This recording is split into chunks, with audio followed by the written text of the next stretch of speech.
Mari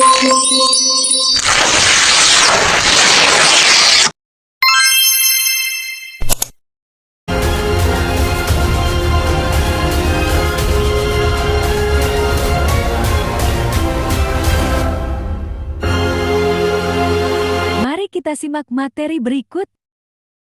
Yang pertama, saya akan menjelaskan apa itu novel. Novel adalah salah satu jenis karya sastra yang berbentuk prosa. Kisah di dalam novel merupakan hasil karya imajinasi yang membahas tentang permasalahan kehidupan seseorang atau berbagai tokoh. Cerita di dalam novel dimulai dengan munculnya persoalan yang dialami oleh tokoh dan diakhiri dengan penyelesaian masalahnya. Tokoh dan tempat yang diceritakan di dalam novel sangat beragam dan membahas waktu yang lama dan perceraian. Penokohan di dalam novel menonjolkan watak dan sifat-sifat perilaku dalam kisah yang diceritakan. Selanjutnya, saya akan menjelaskan struktur novel. Struktur novel. Struktur novel secara umum sama dengan struktur cerpen, yakni abstrak, orientasi, komplikasi, evaluasi, resolusi, dan kode. Di dalam tubuh novel terkandung beberapa genre mikro, yakni pernyataan umum, urutan sebab akibat, dan resolusi. Dan selanjutnya akan dibawakan oleh rekan saya, Fahmi. Sesuai dengan apa yang rekan saya sampaikan, di sini saya akan menjelaskan struktur novel. Yang pertama ada abstrak. Abstrak adalah ringkasan isi cerita yang terdapat di bagian awal novel. Abstrak berfungsi untuk menjelaskan permulaan cerita atau situasi yang dialami oleh tokoh utama. Yang kedua ada orientasi. Orientasi adalah bagian yang menjelaskan waktu, suasana, atau tokoh-tokoh yang ada di dalam novel. Di sini biasanya penulis mendeskripsikan keseharian atau aktivitas yang dijalani oleh tokoh utama. Yang ketiga ada komplikasi. Komplikasi adalah bagian dalam novel yang menandakan urutan sebab akibat terjadinya peristiwa. Komplikasi merupakan awal mula munculnya konflik dalam cerita. Yang keempat ada evaluasi. Evaluasi adalah klimaks atau puncak konflik pada novel. Pembaca biasanya merasakan ketegangan yang dialami para tokoh bagian ini. Yang kelima ada resolusi. Resolusi adalah solusi atau penyelesaian konflik. Resolusi juga bisa disebut sebagai ending, karena penulis menceritakan bagaimana tokoh di dalam novel tersebut berakhir, yaitu koda, layaknya abstrak. Tak semua novel memiliki koda. Koda adalah penutup cerita yang memuat nilai-nilai moral. Selanjutnya di sini saya akan menyebutkan ciri-ciri novel. Ciri novel yang pertama, menceritakan sebagian kehidupan yang luar biasa. Ciri novel yang kedua, terjadinya konflik hingga menimbulkan perubahan nasib. Ciri novel yang ketiga, terdapat beberapa alur cerita, terdapat beberapa insiden yang mempengaruhi jalannya cerita. Dan yang terakhir, perwatakan atau penokohan dilukiskan secara mendalam. Dan yang selanjutnya, unsur intrinsik novel dan ekstrinsik novel yang akan dijelaskan oleh rekan saya, yaitu Agir. Unsur intrinsik. Unsur intrinsik adalah unsur yang penting yang tidak boleh dilewatkan dalam karya sastra. Komponen-komponennya terdiri dari tema, tokoh atau penokohan, alur cerita, latar, gaya bahasa, sudut pandang, dan amanat. Unsur intrinsik dan pengertiannya. 1. Tokoh, yaitu pelaku dalam cerita. 2. Alur atau plot, rangkaian peristiwa atau jalinan cerita dari awal sampai akhir disusun berdasarkan hubungan kasualitas. 3. Latar atau setting, gambaran yang digunakan untuk menempatkan peristiwa di dalam suatu penceritaan fiksi, menyatakan tempat, waktu, dan suasana. 4. Amanat, yaitu pesan yang ingin disampaikan oleh penulis.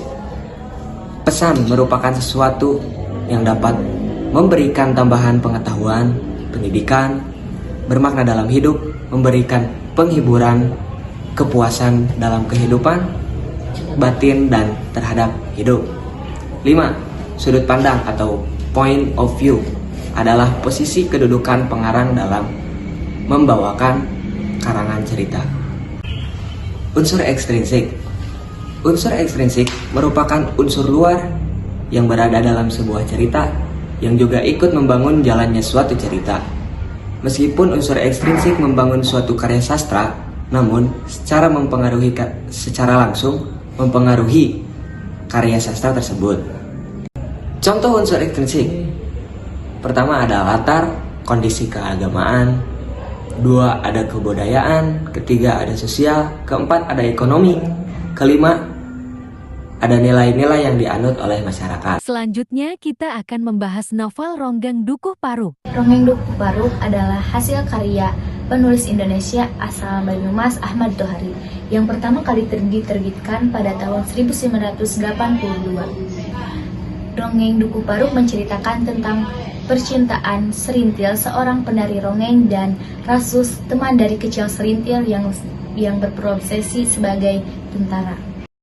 Struktur Ronggeng Dukuh Paruk yang pertama yaitu orientasi. Yang terdapat dalam orientasi yaitu perkenalan tokoh yang pertama kali dibuat dalam buku catatan buat Ma yang terdapat 4 bab.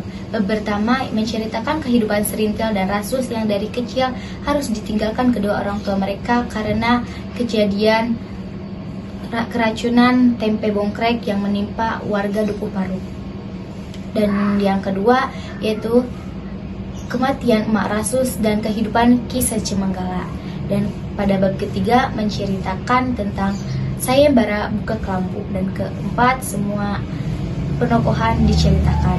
Yang kedua, timbulnya konflik. Konflik utama dalam Ronggeng Dukuh Paruk yaitu malapetaka, keracunan tempe bongkrek yang hampir membunuh sebagian warga Dukuh Paruk, dan kematian Ronggeng terakhir Dukuh Paruk dan penabuh gendang.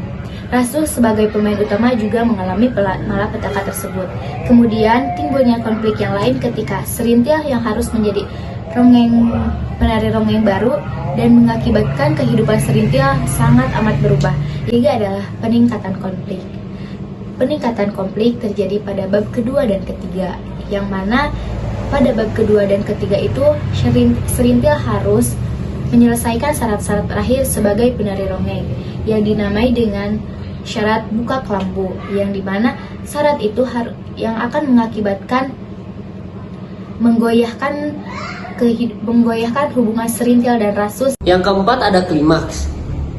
Klimaks yaitu puncak permasalahan yang terjadi ketika Serintil telah menjadi Ronggeng Dukuh Paruk. Itu tandanya Serintil telah menjadi milik orang banyak dan Rasus sebagai seorang laki-laki yang menyukainya harus merelakan. Yang kelima ada pemecahan masalah atau penyelesaian. Penyelesaian bagian pertama novel RDP yaitu ketika Rasus pergi meninggalkan Dukuh Paruk. Merasa Dukuh Paruk bertindak semena-mena dan hanya menciptakan kesengsaraan baginya. Ada unsur intrinsik novel RDP. Satu, tema perjuangan masyarakat kelas bawah melawan penindasan dalam aspek-aspek kehidupan. Yang kedua ada alur. Alurnya yaitu campuran secara keseluruhan menggunakan alur maju. Namun beberapa paragraf diceritakan mengenai kejadian-kejadian di masa lalu seperti peristiwa yang menimpa Dukuh Paruk saat keracunan tempe bongkrek. Yang ketiga ada penokohan. Yang pertama tokoh Serintil sebagai tokoh utama yang dewasa, agresif dan juga penyayang. Yang kedua ada Rasus, tokoh utama yang pemberani, penyayang namun pendendam. Yang ketiga ada Warta, penghibur dan penuh perhatian. Yang keempat ada Sakarya, penyayang namun tega.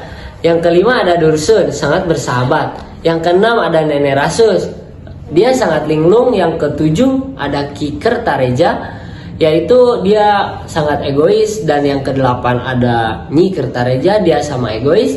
Yang kedelapan ada Santayib, bertanggung jawab namun keras kepala. Yang kesepuluh ada istri Santayib, berjiwa keibuan dan penuh perhatian. Yang ke-11 ada Sulam, sombong. Yang ke-12 ada Dower, gigih dan bekerja keras. Yang terakhir ada Sakung, dia hebat. Keempat, alur atau plot. Akibat tempe bongkreknya yang mengandung racun, lalu cerita kembali ke proses Serintil menjadi ronggeng, hingga akhirnya Rasus meninggalkan Dukuh Paruk karena kecewa setelah Serintil menjadi ronggeng.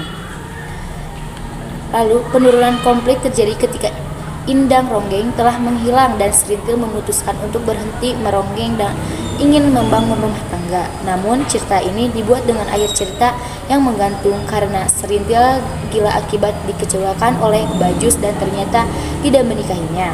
5. Latar atau setting. Latar tempat pada novel Dukuh Paruk ada di pemukiman Dukuh Paruk. Latar waktu yang terdapat pada novel Dukuh Paruk adalah malam hari, hampir jam 12 malam dan tahun 1946. Latar suasana pada Ronggeng Dukuh Paruk adalah sunyi dan sepi. Yang keenam adalah amanat, agar kita semua mampu dan dapat melihat seorang itu tidak hanya dari luarnya saja, melainkan juga dari hatinya. 7 ada pandangan. Pandangan pengarang novel dapat dilihat dari berbagai aspek, seperti aspek sosial, keagamaan, dan budaya. Pandangan pengarang dalam novel Ronggeng Dukuh, sosok Ronggeng adalah kebanggaan tersendiri bagi masyarakat di Dukuh Paruk, sehingga segala sesuatu yang berhubungan dengan kemanusiaan lebih diutamakan untuk Ronggeng. Dilihat dari aspek sosial adalah lingkungan sosial masyarakat yang lebih cenderung ke arah Ronggeng. Unsur sosial ini kemungkinan besar mengangkat tentang kenyataan hidup yang pernah terekam di benak si pengarang, yakni pengkhianatan PKI. Pandangan pengarang juga nampak dari banyaknya orang yang menyuarakan tentang demokrasi dan hak asasi manusia.